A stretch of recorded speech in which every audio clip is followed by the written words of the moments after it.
പക്ഷെ ചില വീഡിയോസ് കാണുമ്പോഴത്തേക്ക് രസകരമായിട്ട് തോന്നി. നല്ല ഫണ്ണായിരുന്നു. പിന്നെ എസ്പെഷ്യലി പുള്ളിയുടെ വൈഫിന്റെ പുള്ളിക്കാരിയുടെ എന്താ പറയാ, പക്ഷെ ജെനുവിനായിട്ട് വീഡിയോ ഹസ്ബൻഡ് ആണെന്ന് നോക്കിയില്ല. അതിൽ ഹാറ്റ്സ് ഓഫ് സപ്പോർട്ടും ചെയ്യുന്നുണ്ട്, അറ്റ് ദ സെയിം ടൈം കൊടുക്കുന്നുണ്ടായിരുന്നു.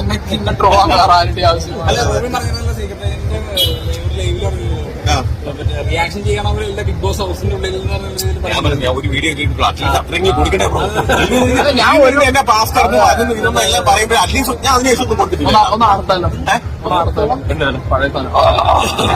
ഇപ്പൊ നിങ്ങൾ രണ്ടുപേരും കൊടുക്കുന്ന നല്ലൊരു മെസ്സേജ് അല്ലേ? അങ്ങോട്ടും ഇങ്ങോട്ടും ഇത് ചെയ്ത ആളുകളാണ്.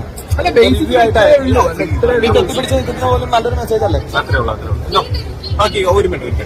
അല്ല, ഞാൻ ബേസിക്കലി അത്രേ പറയുന്നുള്ളൂ. സോഷ്യൽ മീഡിയയിൽ കാണുന്നതിനപ്പുറം പറഞ്ഞ രീതിയിൽ പേഴ്സണൽ ഗ്രഡ്ജോ കാര്യങ്ങളോ ഒന്നും ആര് തമ്മിലും ഇല്ല. എല്ലാവരും കാണുന്ന സമയത്ത് കെട്ടിപ്പിടിച്ച് സംസാരിച്ച് സന്തോഷം